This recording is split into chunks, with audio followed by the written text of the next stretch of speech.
Tal como lo cortés no quita lo valiente, así lo hilarante no quita lo profundo. Y dado que la vida es un juego, aquí comienza La espada de Damocles, la ficción más real que puedas concebir.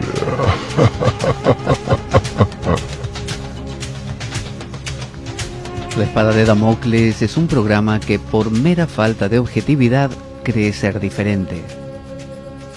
Personajes mitológicos salidos de los más profundos avernos, leyendas escabrosas y sin sentido, curiosidades inquietantes e inútiles, historias antiguas malversadas por nuestra incapacidad de entendimiento, y cuentos carentes de profundo significado.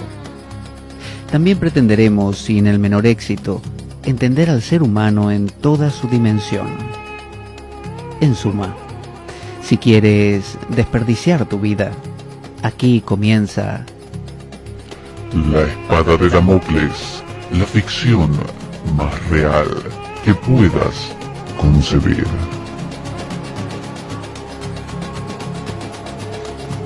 La espada de Damocles se emite todos los domingos de 2:30 a 4:30 de la tarde aproximadamente, aquí en Radio Cuca 107.3 de la FM del dial de Oviedo. Puedes oír nuestros programas grabados a través de nuestra web www.espadaweb.blogspot.com. También puedes descargar a través de nuestra web los programas grabados, los programas antiguos. Puedes seguirnos por Twitter a través de @PabloJVeloso o también @laespadaweb. Puedes mandarnos un correo a info@espadaweb.gmail.com y participar de nuestro grupo de Facebook, La Espada de Damocles. Pero sobre todo, ¿sabes qué? No te lo puedes perder.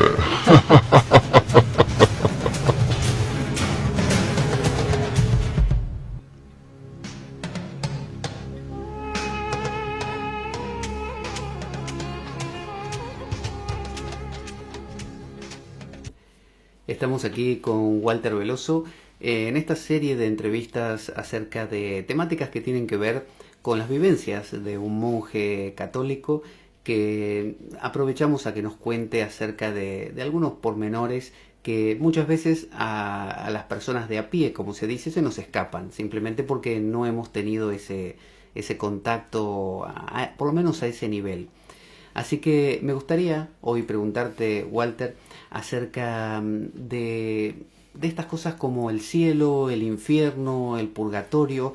Durante siglos ha habido una imagen muy patente de lo que era el cielo, ¿no? Con, por ejemplo, las descripciones del Apocalipsis, donde pensábamos todos, bueno, hay un señor anciano con una bata blanca y barbas largas, y el cordero que se cita cada rato sentado a su derecha, que uno dice, bueno, ¿qué es? ¿Es un cordero? ¿Es Jesús en cuerpo? ¿Qué tipo de cuerpo tiene Jesús? ¿Será un cuerpo con las llagas de la cruz? ¿Estará siempre con esas llagas? ¿Cómo se lo verá? ¿Con qué ojos se los verá? Y luego está el infierno, con toda esa iconografía que a veces se creó para que la gente se amedrentara y no pecara. Entonces, esos casos grandes donde se metían en aceite hirviendo a los pecadores y los demonios con unos tridentes, que eso fue muy real para la Edad Media y la gente lo creía literalmente. Y luego un purgatorio, esa cosa intermedia. Está el limbo, que posteriormente no sé si se quitó. Entonces, me gustaría que nos contaras cómo tendríamos o cómo propone la Iglesia Católica que se entienda hoy en día, en el siglo XXI, estas imágenes de cielo, infierno, purgatorio, limbo. ¿Cómo es? Bueno, bienvenido ante todo. Eso, ante todo, muchas gracias de vuelta por haberme invitado a la radio. Yo creo que un poco la clave de lectura que no hay que olvidar, quizás, bueno, nosotros con nuestra edad es menos complejo, pero la gente más mayor o de otra época se ha criado con la imagen, como bien tú decías, de un Dios castigador, de un Dios que está pendiente de nosotros para darnos una torta.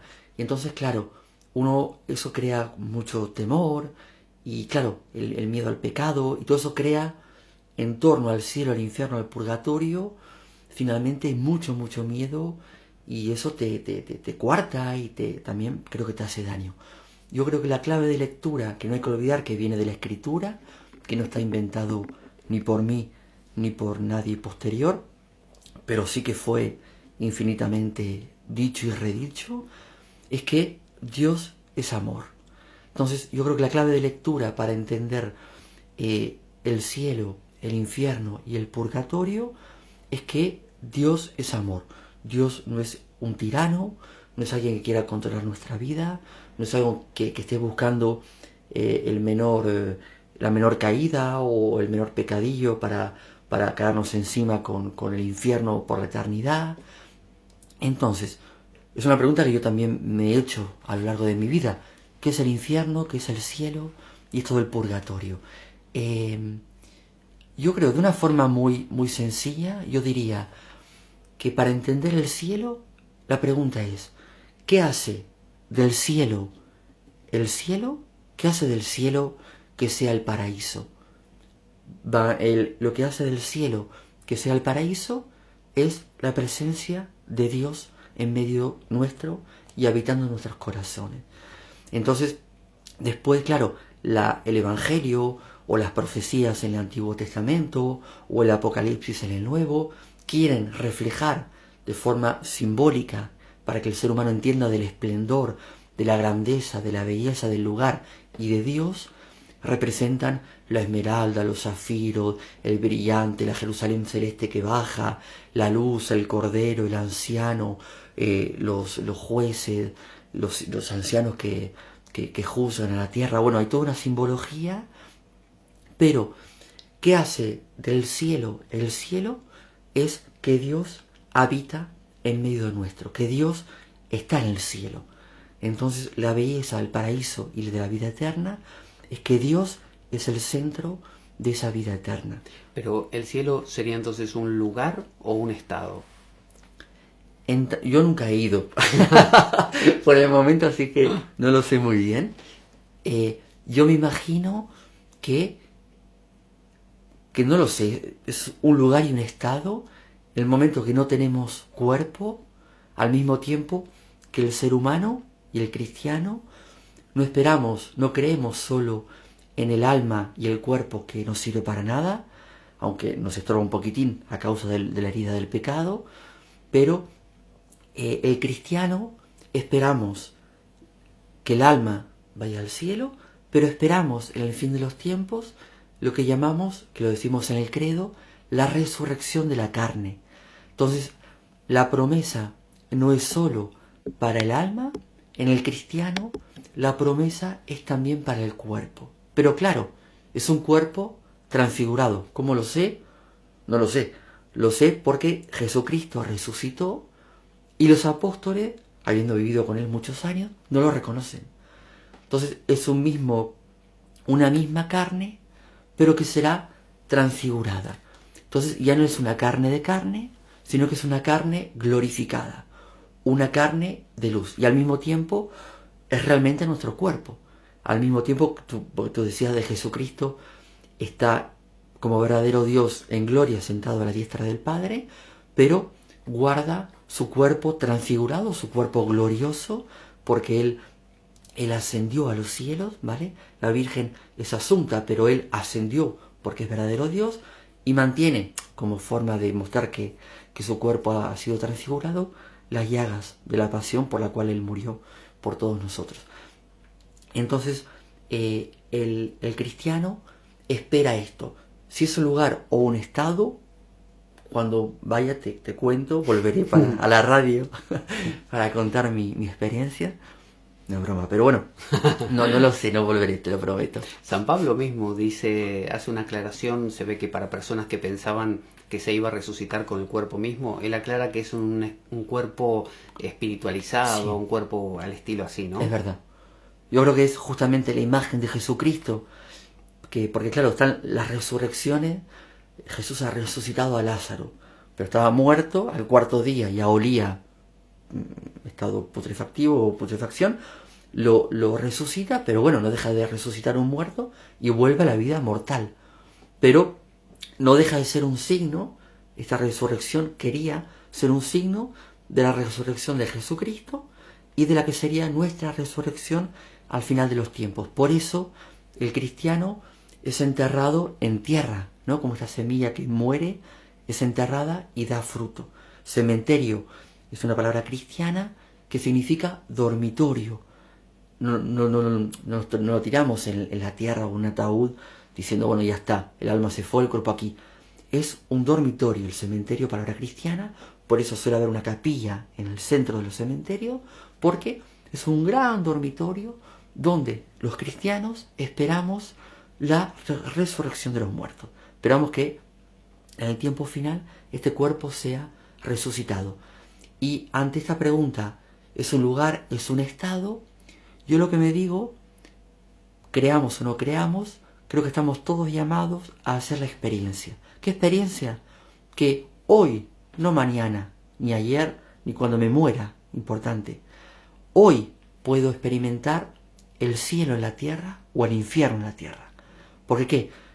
Esto me lo creo o no me lo creo, pero hoy puedo hacer la experiencia que si vivo los valores en contra del Evangelio, pero no por temor, si vivo el rencor, el odio, no rezo, no tengo una vida interior, no vivo los sacramentos, no llevo una vida realmente acorde con mi conciencia, hago el mal, vivo esta vida un poco en las tinieblas, hoy, sin esperar que me muera, estoy en el infierno. Hoy puedo vivir un infierno en tierra y ya puedo experimentar que si hoy pongo en el centro a Dios en mi vida, a Jesucristo y a la Trinidad, esta doxología que hablamos en el programa del otro día, de esa forma ya puedo experimentar este Dios que habita en medio nuestro, ya puedo experimentar la Jerusalén celeste y ya puedo como pregustar el paraíso, pero aquí, en la tierra. Y ya puedo tener un gusto del infierno aquí si vivo lo contrario. Porque lo mismo, ¿qué es el infierno? Yo creo que no hay ni alguien contridente, ni hay... Porque claro, cuando se habla del infierno en la escritura es muy gracioso porque se habla... Fuego y azufre. Fuego y azufre y rechinar de dientes. Y uno rechina los dientes cuando tiene frío, no cuando tiene calor. Es cierto. Entonces, claro, esta aparente contradicción quiere mostrar que no es que te van a quemar una olla por el resto de tu vida, ni te vas a congelar porque no hay estufa, porque no hay un duro para el gas. No, lo que quiere mostrar, ¿qué hizo del ángel caído, que era un ángel de luz? ¿Qué hizo de este ángel que era más bello que ninguna criatura? ¿Qué lo hizo oscuro y malo? Girar voluntariamente, decirle voluntariamente no a Dios. Eso es lo que hace de un ángel a un demonio. O sea que la lejanía de Dios sería el infierno y la cercanía a Dios sería el cielo. Eso, para el cristiano, el infierno, por eso no es un lugar temido, no debe ser un lugar temido, porque yo puedo experimentar hoy un infierno y no necesito morirme para vivirlo. Bueno, pero el hecho de solo pensar en la posibilidad de un infierno, ya sea sin las ollas y los tridentes y los demonios, pero viviendo esa lejanía, pero el tema es eternamente. Esa es la preocupación de las personas que adhieren al cristianismo en general. Es si yo me porto mal, por la razón que sea, y voy al infierno, no es por un ratito, es para siempre. Yo creo que no es tanto por portarme mal, porque existe el arrepentimiento, existe el pedir perdón, existe la confesión para pedirle perdón a Dios y seguir caminando. Es eso, la clave de lectura es Dios es amor y Dios es compasivo. Dios nos ha creado, nos ama y quiere que seamos felices, aquí y en el más allá. O sea, quiere la felicidad. ¿Quién se empeña por no ser feliz? El ser humano. ¿Por qué? Quizás no sabemos ser felices. Y como hablábamos en el primer programa, dice San Pablo, hacemos el mal que no queremos y no hacemos el bien que queremos. Entonces, claro, tiene que ver con este designio de Dios, que Dios crea al hombre y lo crea a imagen y semejanza suya. Todo lo crea libre. La misma elección que tuvo este ángel de luz, el más bonito, el más hermoso de los ángeles, que en una elección definitiva decide darle la espalda a Dios y quiere ser como Dios. Y eso lo hace oscuro y malo. Y el hombre también tiene esta libertad. Porque claro, sería muy fácil tener un Dios tirano que nos creó y que claro, me da el cielo, pero ¿a qué precio? A mí me meten en la cárcel, me dan de comer y tengo un techo para dormir, no me mojo, pero estoy preso. No tengo libertad. Y eso, dile a quien que está en la calle que no tiene para comer, te meto preso y te doy de comer. A mí déjame aquí, al menos tengo libertad. Claro. Entonces la libertad es algo muy muy grande, que no la tienen los animales, la tiene únicamente el ser humano. Entonces el hombre libre puede desde ahora intentar y querer con toda su voluntad, con la ayuda de Dios, intentar vivir el cielo en la tierra, pero si yo nunca lo quise vivir aquí, ¿por qué me lo van a dar allá? Si no lo quiero tampoco vivir aquí. Entonces, el infierno no es tanto justamente, sin esta clave de lectura de un Dios amor y compasivo y muy cercano, sino un Dios castigador, un Dios que te espera para dártela por atrás y no sé qué, porque te portaste mal, sino un Dios amor. Entonces no es tanto un castigo por lo que hice, porque Dios es el primero pronto a perdonar y lo olvida. A mí me hacen algo, tú me das una torta y yo me voy a acordar el resto de mi vida que durante la nota esta periodística me dieron una torta. Dios, le hago algo, le pido perdón y lo olvida. Como si nunca hubiera pasado. Porque es Dios. Pero ahí está el tema de la reincidencia. La persona que dice, bueno, yo pequé o hice lo que no debía, pido perdón porque me arrepiento, pero después me dan ganas de volver a hacerlo y aflojo ante la tentación y lo vuelvo a hacer. Y vuelvo a pedir perdón. Claro. Pero cuando ya vamos por la 10ª o 12ª vez, ¿qué pasa? El Papa Francisco es muy muy bonito y muy raro también en un Papa. Él hace mucha insistencia en Dios no se cansa de perdonar. Y está, por eso la Escritura vale la pena meditarla y impregnarse. Está la parábola del hijo pródigo. Claro. Estaban los dos hijos mayores, los dos hijos. El mayor era un poco el más fiel, el menor en un momento dice, dame mi parte de fortuna, se va con su parte de fortuna y la desperdicia. No invirtió en una casa, en prostitutas, en vida placeres. Sí, lujuriosa, licenciosa, muy muy relajada y en placeres. Y después se cuenta que el padre, dice la Escritura, miraba, estaba atento a que su hijo volviera. Y el hijo, después de haber lapidado los bienes del padre, vergonzoso, no tenía para comer, ni siquiera le habían dado para cuidar los cerdos. Y él dice, ya me gustaría a mí comer las bellotas de los cerdos y no puedo. Que era como lo más vasto para los judíos, el cerdo era el animal más impuro, y encima comer la bellota del cerdo, o sea, era lo más bajo que puedes caer. Y sin embargo, el hijo vuelve y el padre no estaba por ahí, lo estaba esperando. O sea que esto muestra las entrañas del padre. No era alguien que le dijo, bueno, voy a esperar que venga y te la voy a dar. Primero me vas a escuchar, pues yo te avisé todo lo que me hiciste. Y una vez que te enteres de lo que me has hecho, te cogeré como un servidor. No solo eso, él lo esperaba. Y él vino muy, muy, obviamente cabizbajo, pidiendo perdón, diciendo no soy todo lo que, un poco lo que tú dices, con esto muy humano de la culpa, del decir, pero vuelvo a pecar, perdí todos tus bienes, dilapidé, y no fue una inversión mal invertida, fue voluntariamente, te lo pedí, me fui, lo gasté con mujeres, fatal. Y yo de verdad que no soy digno de ser hijo tuyo. Es el sentimiento del ser humano delante del pecado, delante del error, delante de la caída. Y esta parábola que da Jesús quiere mostrar al corazón del Padre que no juzga con nuestra mentalidad, con nuestro juicio. Y este Padre lo estaba esperando. Significa que todos esos años miraba como por el balcón, diciendo, pero bueno, ¿cuándo volverá? Y cuando vuelve, le pone el anillo de hijo, lo viste de gala, le hace matar un cerdo para dárselo a él. Y claro, el otro hijo mayor indignado, ¿no? Diciendo, pero el buen cristiano, digamos, entre comillas, pero si yo siempre te he servido, nunca he faltado en nada, y nunca me has dado una cabra, un cerdito para comer con mis amigos. ¿Y qué le dice el padre? tú estás siempre conmigo, pero este hermano tuyo que lo habíamos perdido ha vuelto. Entonces es un poco el corazón herido, el corazón paterno que no busca la pérdida del hijo, son entrañas de padre. Entonces lo que busca es nada, es que libremente, porque si no seríamos, como decíamos antes, nos ponen en la cárcel, tenemos asegurado comida, techo y vivienda, pero claro, tú no puedes salir. Y el ser humano, la libertad es lo más grande que tiene. Pero claro, esto exige una responsabilidad. Si yo quiero vivir sin Dios, pido mi herencia y me voy, ya está. El padre sería un tirano. Si lo va a buscar, le dice, tú te quedas aquí. Le cuarta la libertad.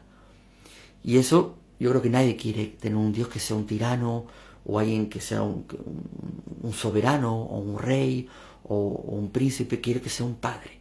Entonces, lo que Dios quiere es que uno libremente y de forma por amor pida perdón 1000 veces. A Dios le da exactamente igual. Al revés, como dice el Papa, Dios no se cansa de perdonar, inclusive a veces molesta porque no es muy justo, pero Dios no es justo, en el sentido que no juzga, su juicio no es el nuestro. Yo al hijo pródigo le hubiera dado el servicio más bajo, él le pone un anillo, le mata el mejor chivo y tal.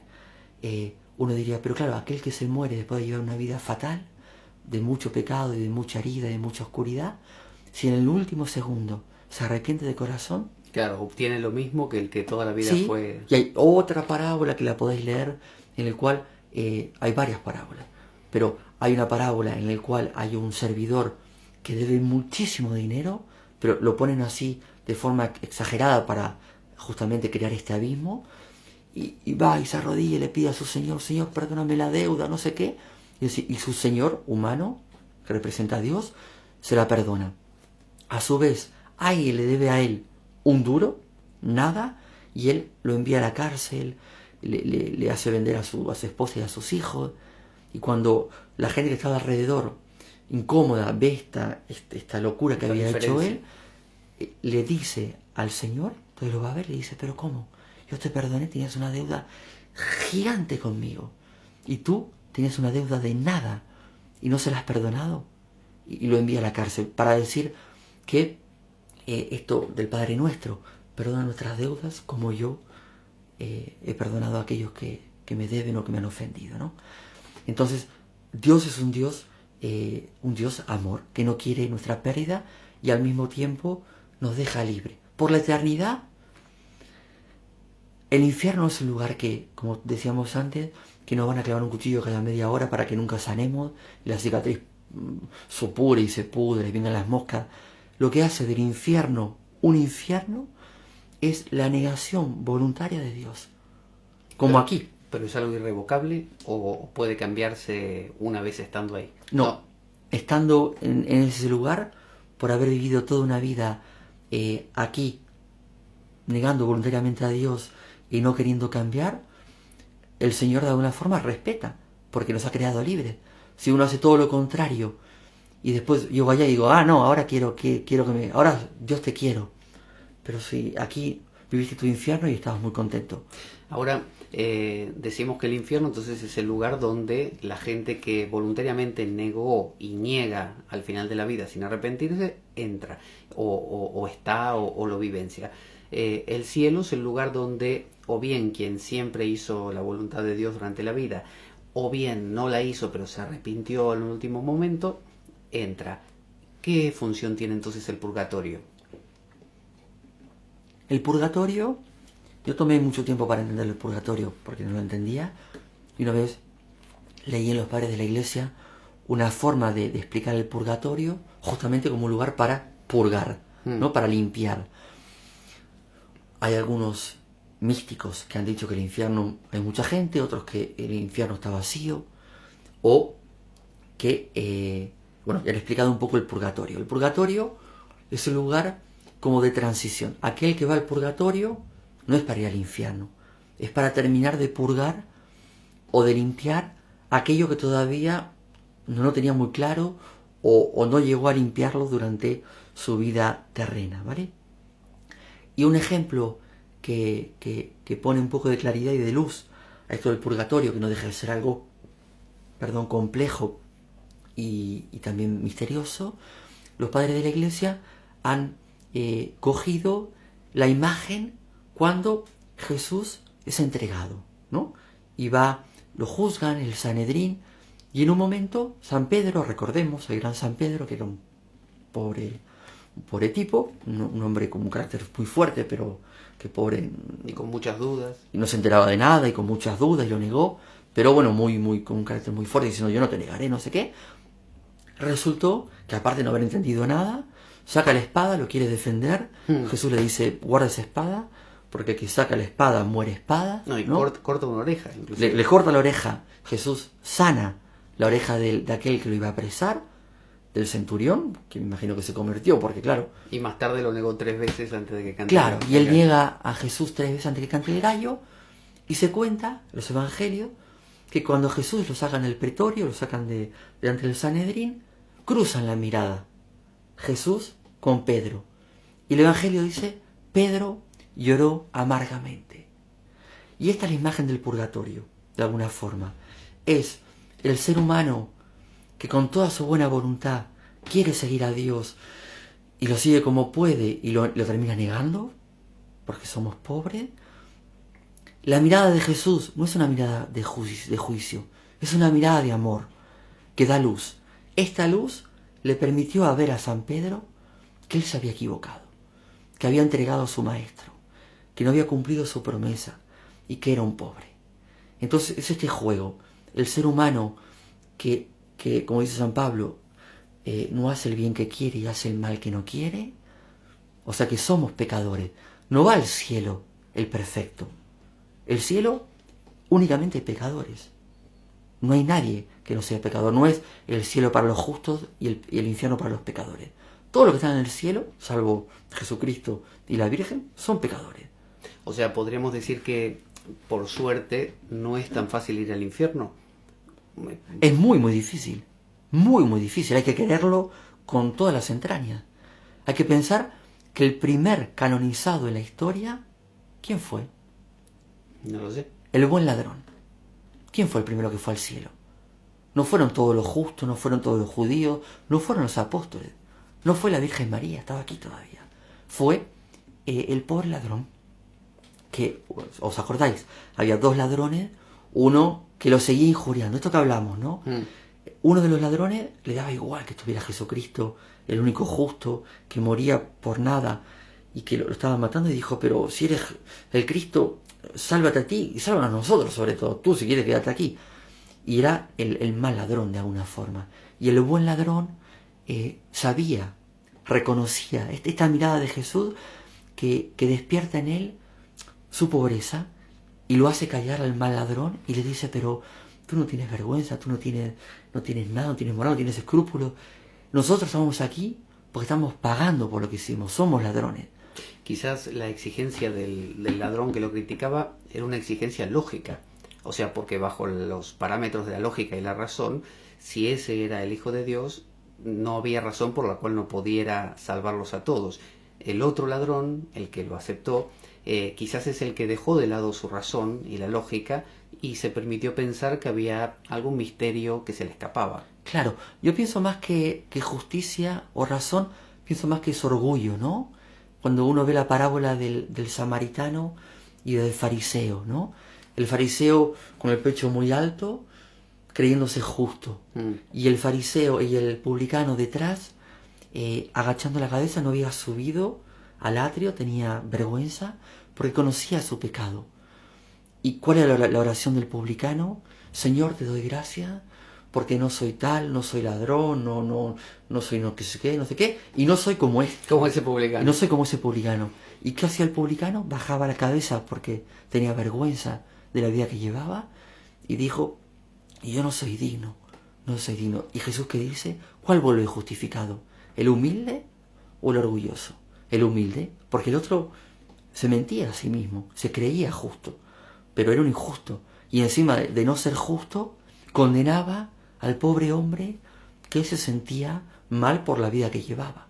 Y es un poco la misma imagen. Y podría pasar que era un miedo que digamos, rondaba mucho en épocas antiguas, que un pariente supongamos una madre, entra al reino de los cielos y desde ahí ve sufrir por toda la eternidad a su, no sé, hijo, por ejemplo, a su marido en el infierno.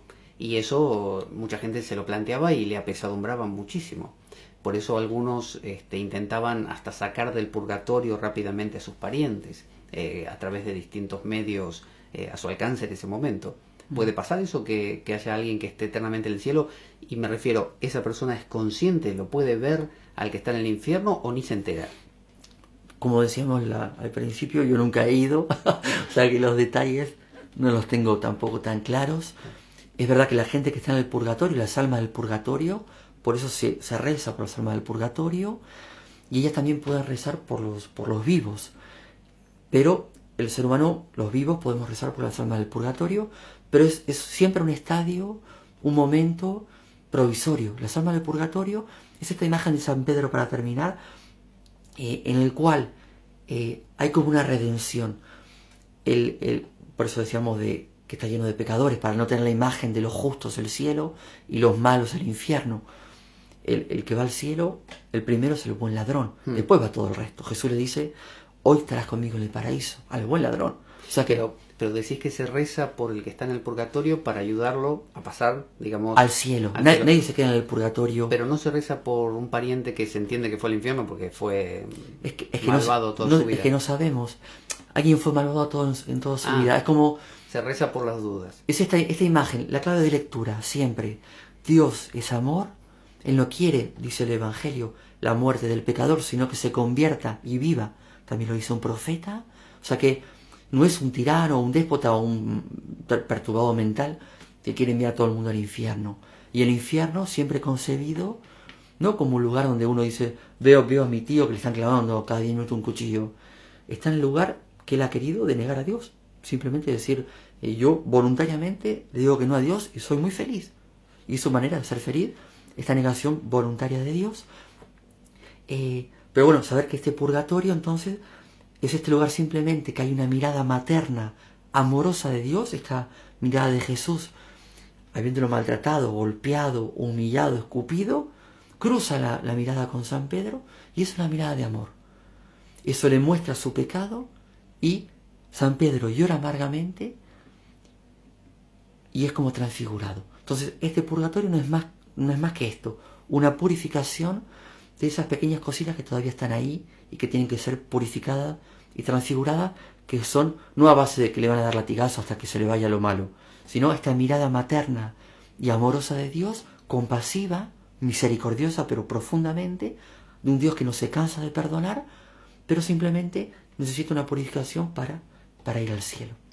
También hay es muy común esta experiencia que le llaman de casi muerte, donde una persona en un quirófano tiene la experiencia de, bueno, el famoso túnel de la luz y cosas por el estilo, pero también de ver a sus parientes, que ve a un abuelo, que ve a un hijo, que ve a un padre, o abuela, madre, hija, y bueno, hasta qué punto eso es real, hasta qué punto una persona puede encontrarse con sus parientes, ya sea en este trance de experiencia de casi muerte, o gente que, no sé, un matrimonio de muchos años, muere el primero y ella dice verlo o sentir una brisa que se mueve. Claro. ¿Cómo es? Una persona, una vez que está, no sé, el cielo, purgatorio, infierno, ¿puede realmente acercarse a un vivo y conectarse de alguna manera?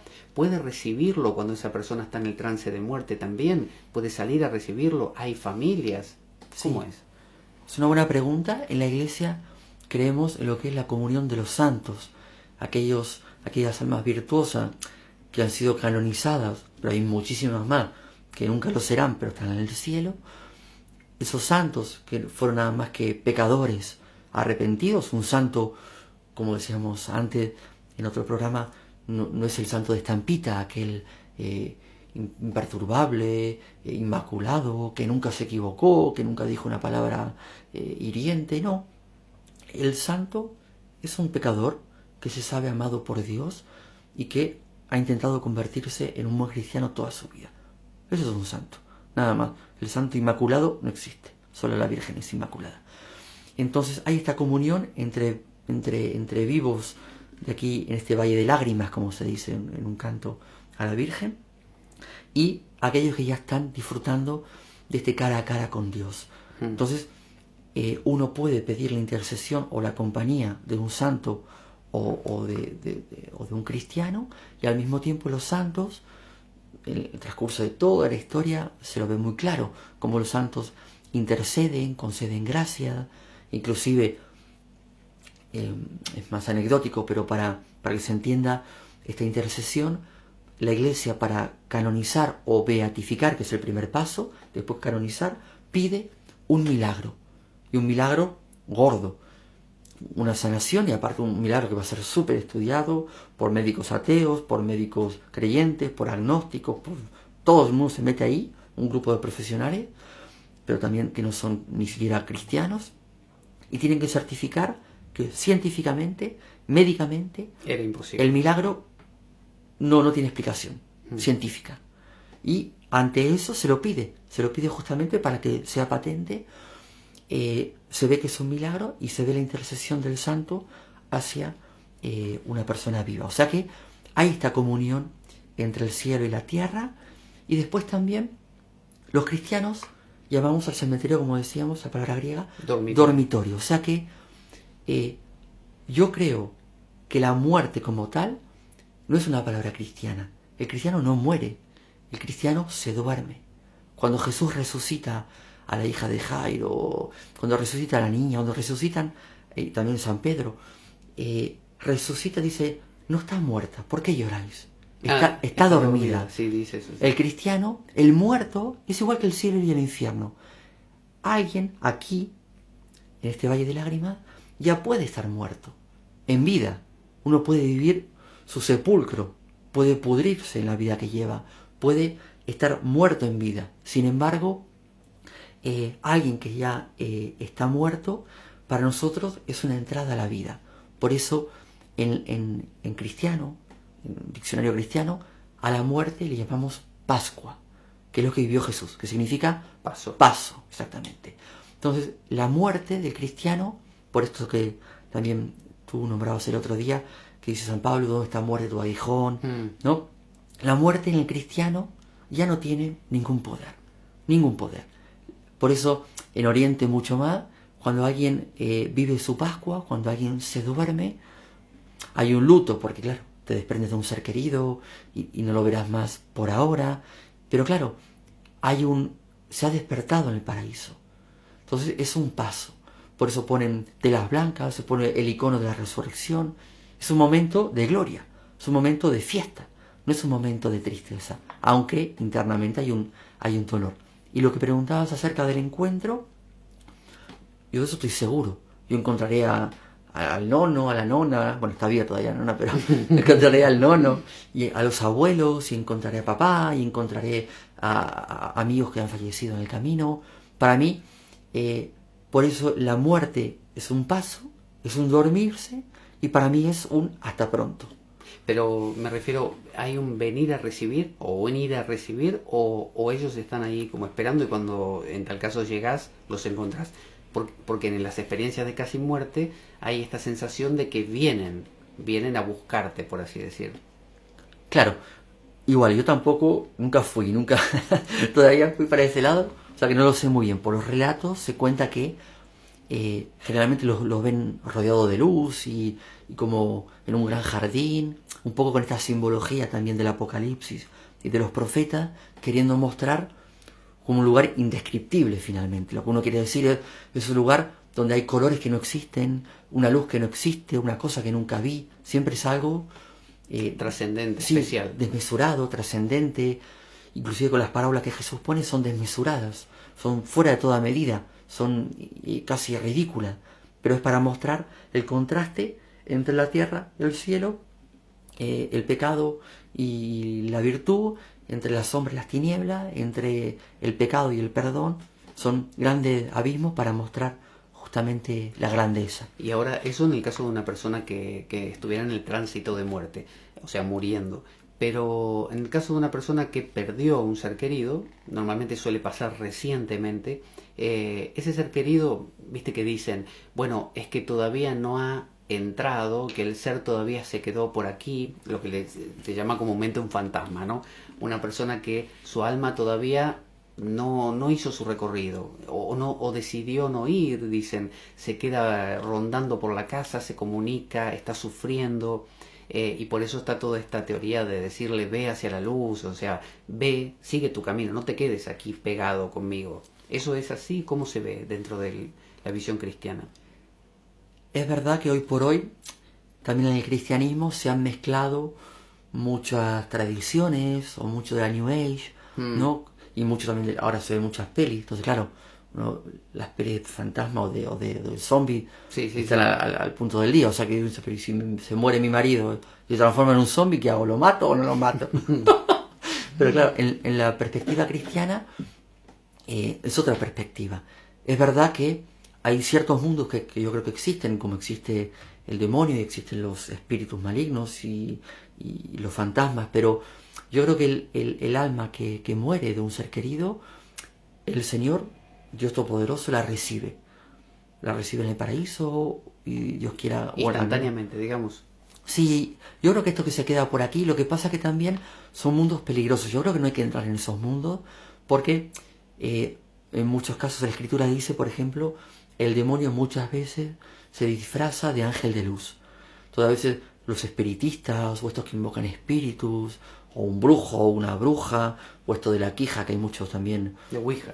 Perdón, Ouija, que como nunca la vi, una Ouija, de invocar espíritus, inclusive las pelis los muestran, se hacen pasar por un pariente, que estoy muy mal, que ayúdame, que no sé qué, y resulta ser un buen espíritu maligno, muy poderoso. En el Antiguo Testamento creo que es Saúl, que va a pedir hablar con, no sé si preguntando por un hijo que había perdido o algo así, ante una especie de pitonisa, y finalmente se entera de eso, de que lo habían engañado, que era un espíritu. Claro, con el caso de Jesús pasa también, pero claro, cuando él liberaba a los endemoniados, las tinieblas delante de la luz no tienen más que irse.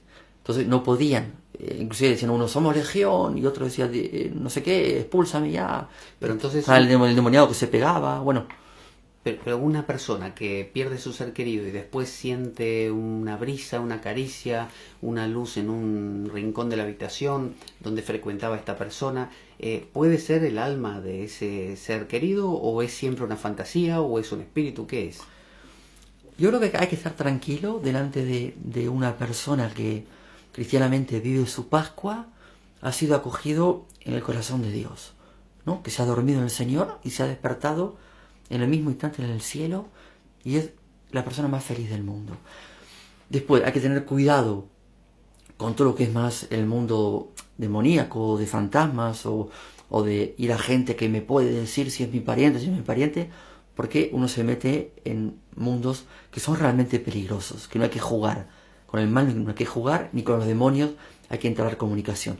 Pero después, ¿qué peligro puede involucrar? ¿Cuál sería el peligro? Y que por medio de un espiritista que invoca espíritus, hay muchísimos demonios que son malvados y que tienen el poder de hacer algún daño físico personal. Yo he conocido en Francia un exorcista en París. Católico, un monje. Sí, no, era un sacerdote. En cada diócesis está bien saberlo, cada obispo en cada diócesis designa, puede ser el obispo generalmente que tiene el poder para liberar a un poseído, que después, bueno, es un tema un poco amplio, pero hay diferentes tipos de posesiones, más leves, menos leves y tal.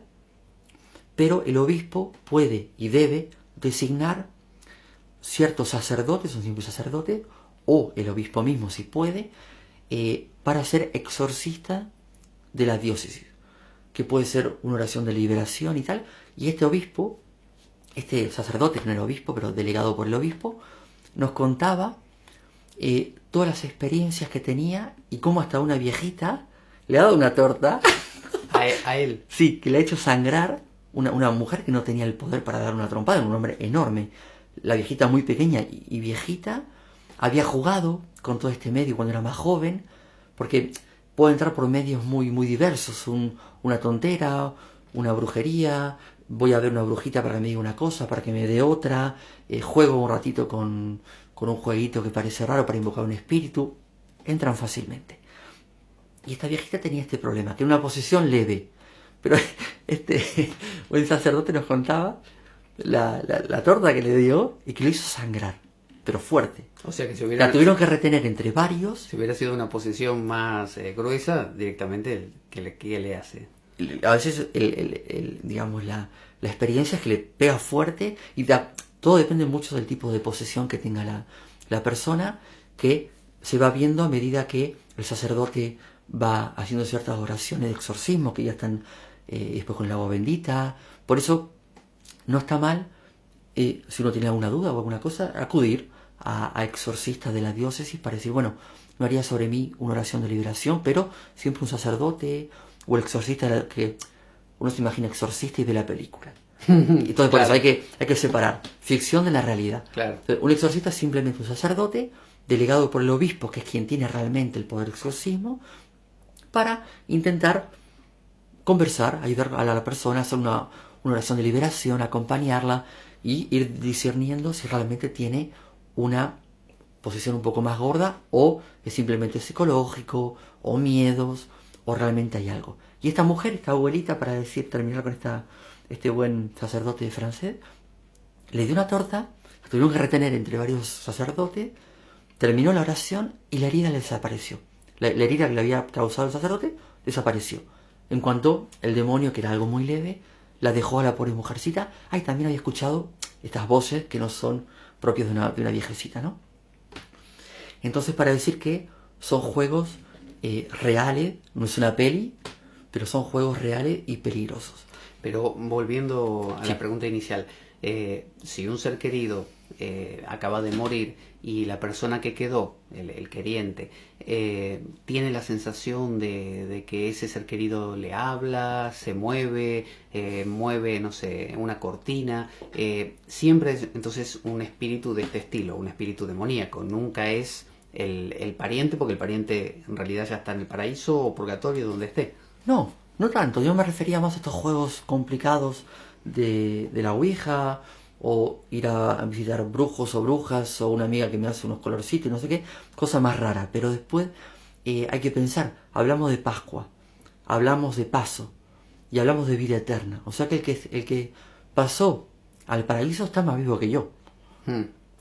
Lo que pasa es que yo no lo veo físicamente, pero existe.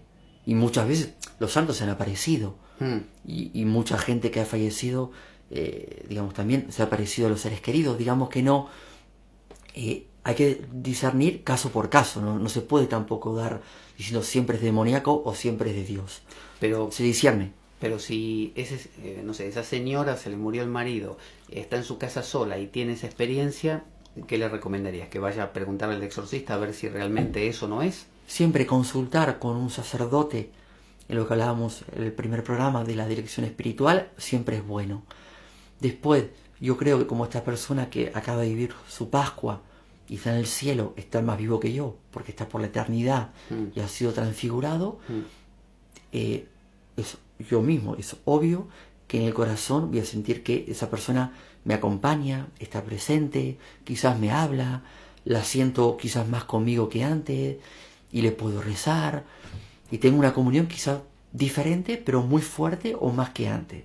Ahora, si mi marido me empieza a mover la cortina o me tira una pelota o me mueve el piano mientras que yo no estoy, yo digo, es un marido que tiene un humor un poco raro, porque sabe que me va a asustar. O sea, yo creo que hay una forma amorosa, dulce, Sí, de amable. manifestarse. Si me tira una araña en la cabeza, yo digo, mi marido no es, o algo raro hay.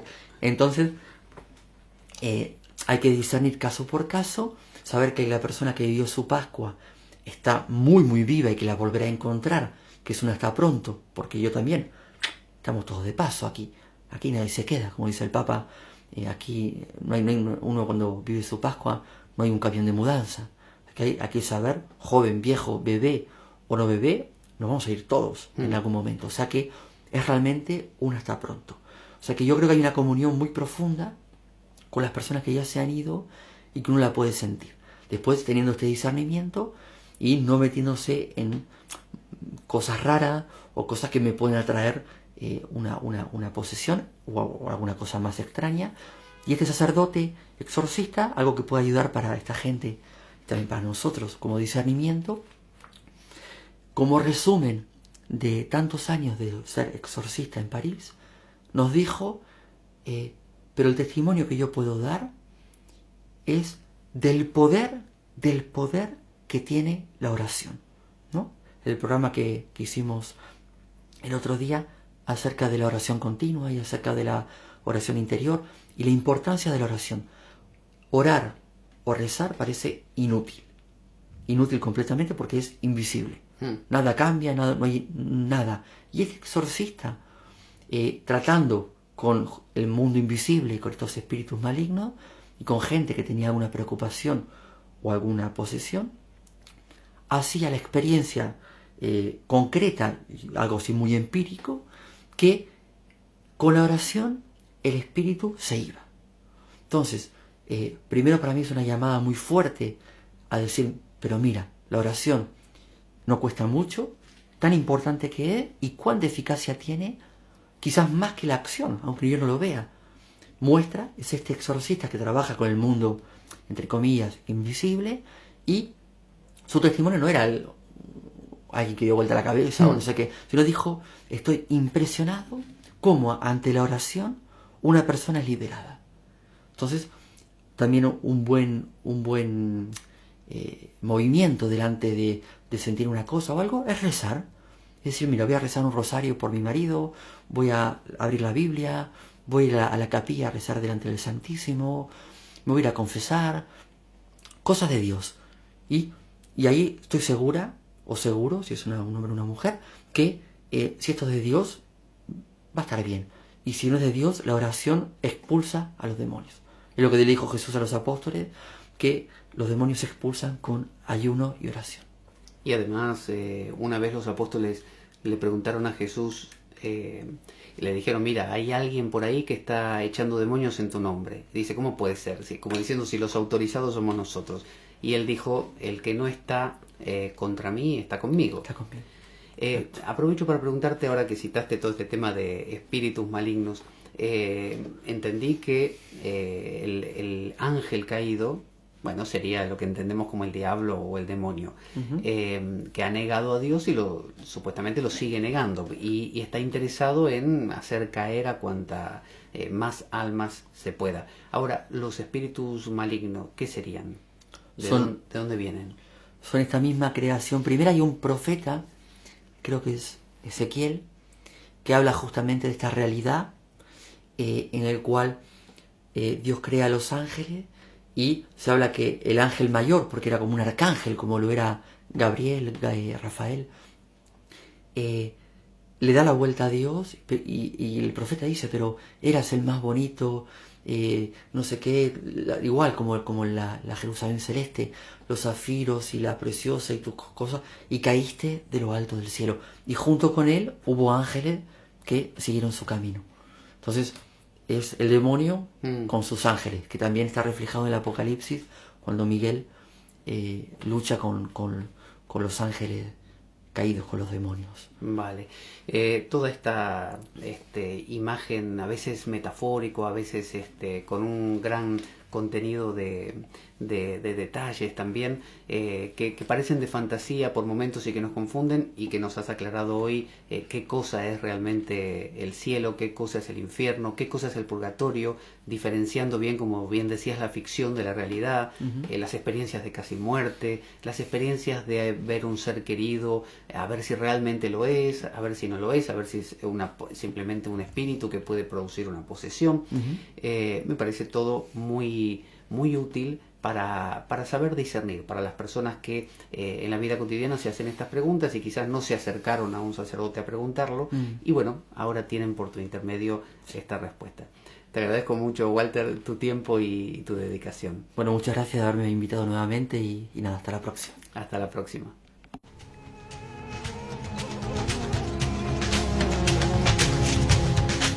Y dado que la vida es un macabro juego, concebido por una mente perversa, únete a nosotros el próximo domingo de 2:30 a 4:30 de la tarde, aquí por Radio Cuca, 107.3 de la FM de Oviedo.